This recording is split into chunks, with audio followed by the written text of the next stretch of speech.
Our day zero was a fantastic sunset over Mono Lake from Lee Vining. We never really understood how difficult it is to get out of Silver Lake and to climb up to Agnew Lake and go from there. It was extremely hard with the sun burning our back.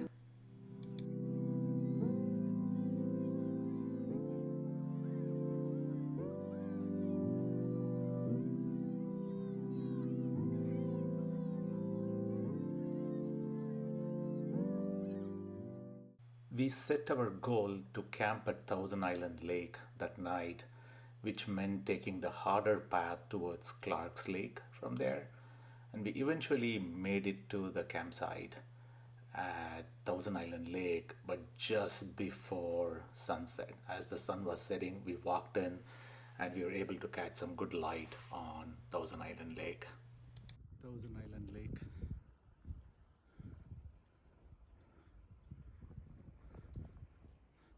That's Ritter and Banner somewhere behind.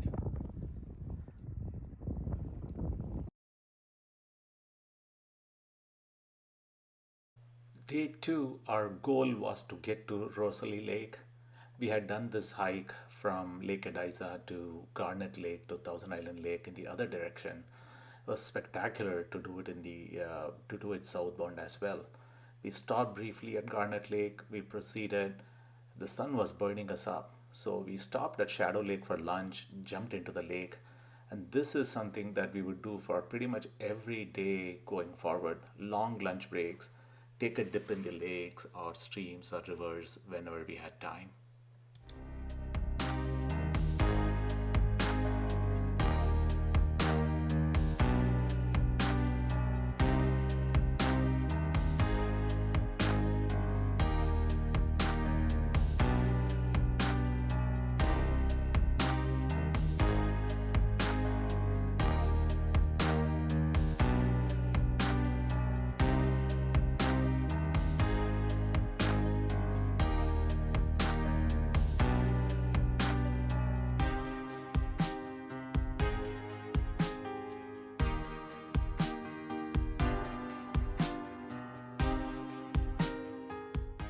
Day three should have been easy, a descent from Rosalie Lake to Reds Meadow. But as we were nearing Reds Meadow, it was 98 degrees Fahrenheit. So we're pretty burned up the whole way, extremely tired. But we got there just in time for lunch and had a long break and resupplied that day.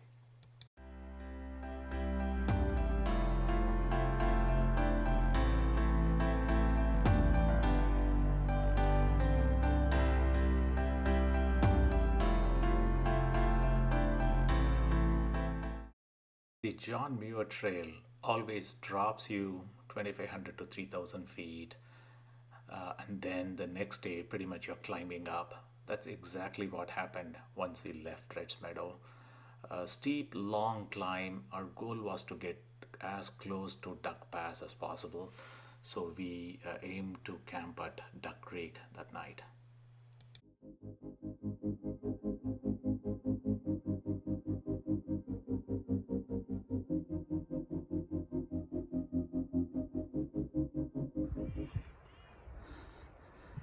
En route to Deer Creek campgrounds. We're about 2 miles away from Deer Creek campgrounds. This canyon is spectacular. This is spectacular.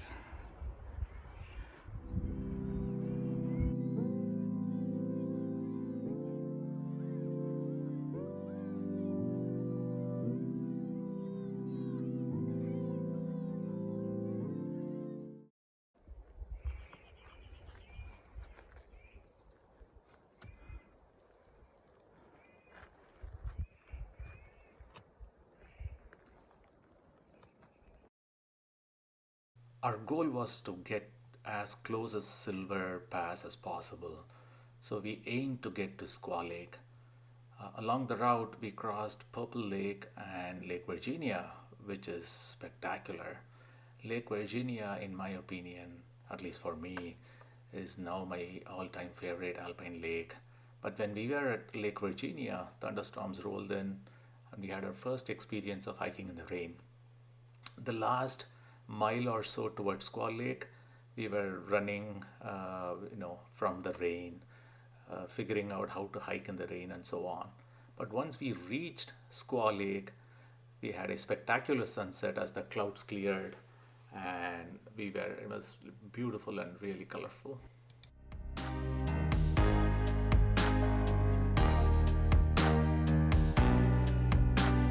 Virginia Lake.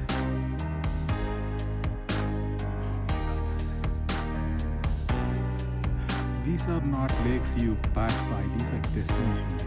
You come here and you stay days.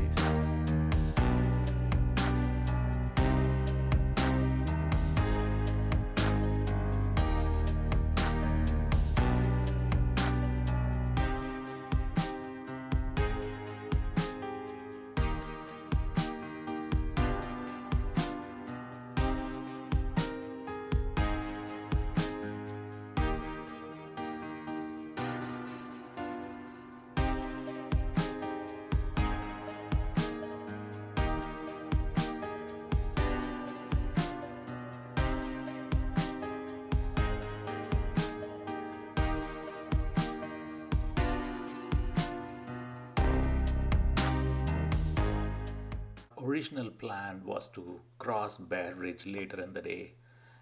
Some campers at Squaw Lake discouraged us from doing that because the sun would burn you down in the late afternoon. So this was one of our big disagreements as a group, to have a easier day today or have a longer day the next day. Nonetheless, we thunderstorms forced us to camp very early on at Mono Creek, just right after the exit to VVR. Before we crossed Silver Lake, we had some magnificent lakes like Chief Lake, which somebody said was their most favorite lake. We eventually got there, we reached Mono Creek and camped for the night.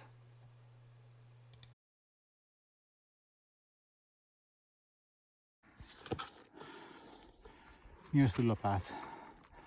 It's Ritter and Banner. We left 5 days ago. They've gone nowhere. We have hiked close to 45-50 miles, but you can still see them. This is the Sawtooth ridges. These look phenomenal. Somewhere here is Silver Peak. Silver Pass is nearby. We're going to cross the pass very shortly. Going down from Silver Pass. It's a beautiful lake. Turn around.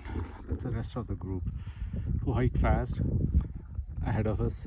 Another spectacular lake. The clouds look ominous today.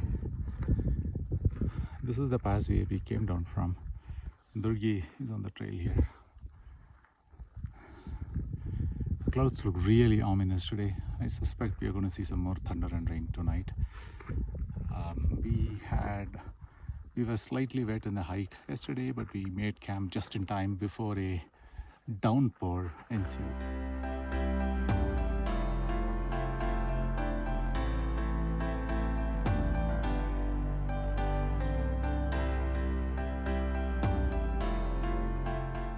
An easier day before meant that we had a really long day 7.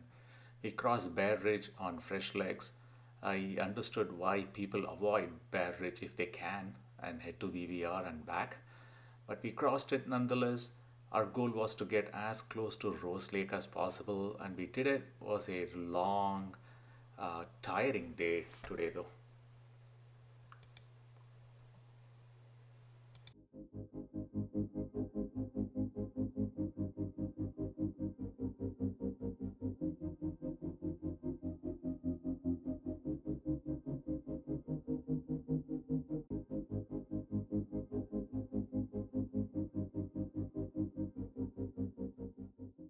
Day 8 got us over Selden Pass, Murray Lake, Sally Keys Lake, Hart Lake, all spectacular lakes on either side of Selden Pass. We get past Selden Pass, hike in flat ground for a short while before this very steep descent towards Muir Trail Ranch. We lost about 3,000 feet this day getting to Muir Trail Ranch, and we had a second resupply at MTR.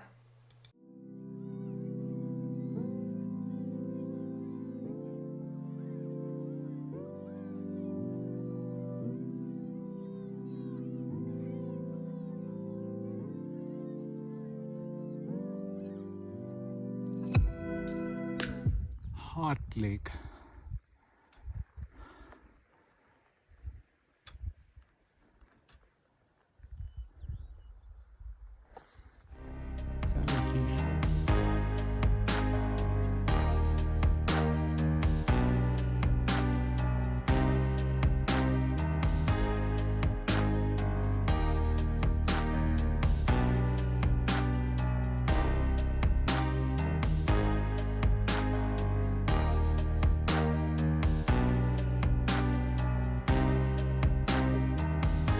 Going down to MTR, this is the valley, and MTR is somewhere there.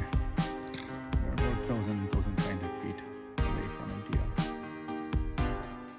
From Muir Trail Ranch to the top of Muir Pass is roughly 3,800, 4,000 feet in elevation gain or something. We had split it over 3 days. We knew that MTR is kind of the division between the north and south side of JMT. And what was surprising to me is how rapid the change is. Once we crossed Sonaquin River and entered Kings Canyon, the world completely changed. I was moved to tears. This was the Kings Canyon I've read about. This is the Kings Canyon of, deep gorges and fast rivers and mountains. It was spectacular.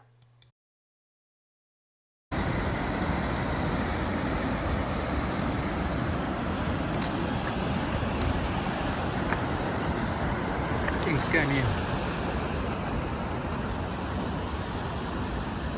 nearing Evolution Valley.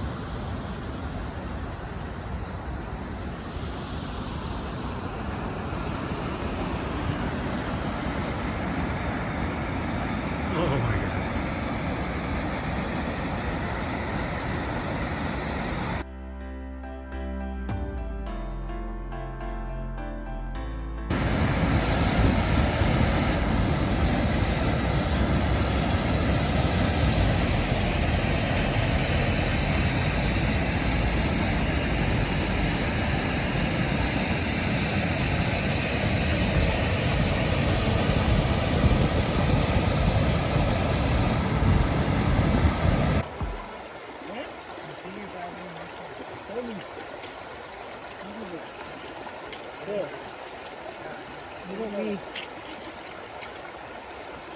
Durgi's crossing Evolution Creek. We crossed this creek a few minutes ago. This is in theory one of the most dangerous crossings, but this year being a low year, it's slightly far away from the trail.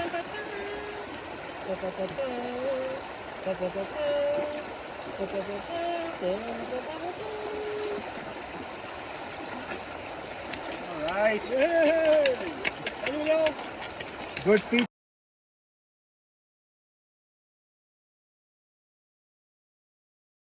Why is Evolution Valley the favorite place for many JMT hikers? We would find that out today. We hike through McClure Meadows near Evolution Lake. We see the Evolution peaks and just the realization that there are glaciers behind those peaks and how spectacular that valley is. That was beautiful. Easily one of the highlights of my trip and something that I would remember for a long time and a place that I'm definitely going back.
Sunset.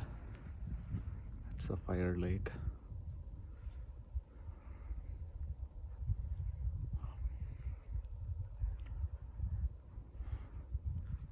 Our tents are down there.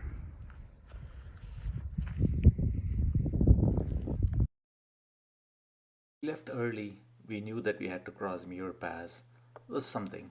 Evolution Basin, once you're above the tree line, as someone pointed out, it's almost like a moonscape, except there is water. Some great views from Muir Pass looking back at where we came from. The descent from Muir Pass to LeConte Canyon was something else. The lakes, the surreal views that we had, the rocky terrain, and we had this mountain called the Black Giant for company for a long time.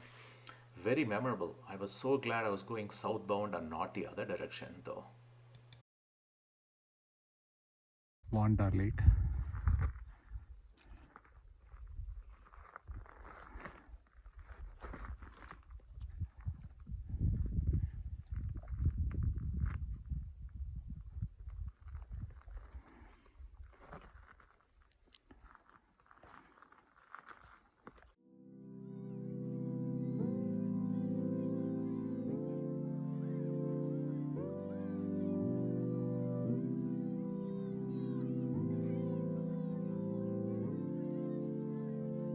Muir Pass.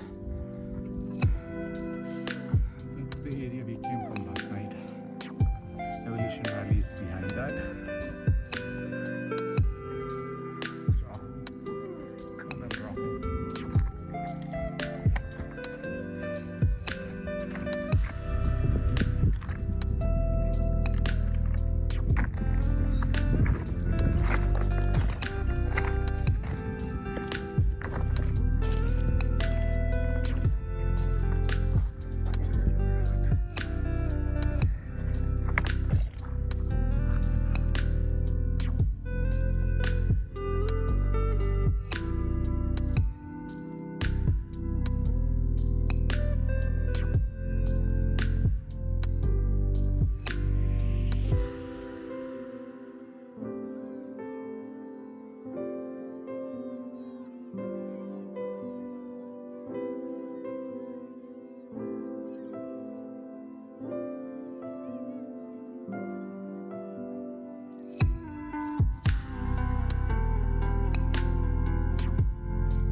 I had promised my kids that I would be back home in 2 weeks.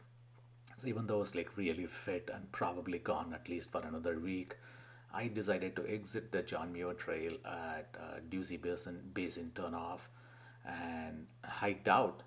I had asked two of my friends to come and pick me up at South Lake, And one of them is a newish backpacker, and the other hadn't backpacked before. Somehow they both agreed, I have good friends, I guess, to meet me at Upper Dusi Basin, which turned out to be a spectacular place to camp. And we had wonderful night views that day, and it was a short day though, but the ascent from LeConte Canyon to Dusi Basin was pretty steep. LeConte Canyon. Sun rises over it. I've exited the JMT. It's day 12. I'm headed to Dusi Basin. Stay overnight there, and then I'll exit Bishop Pass.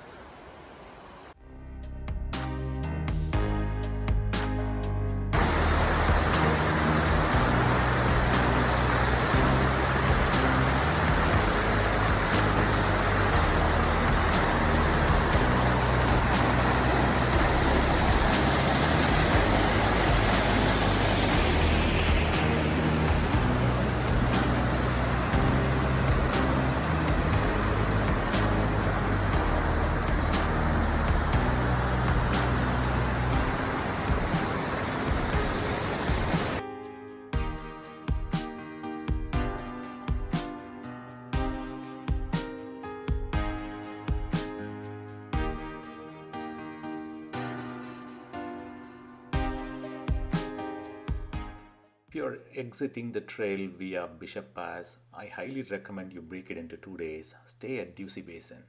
One, because it's very beautiful, and second, it would be an interminably long day.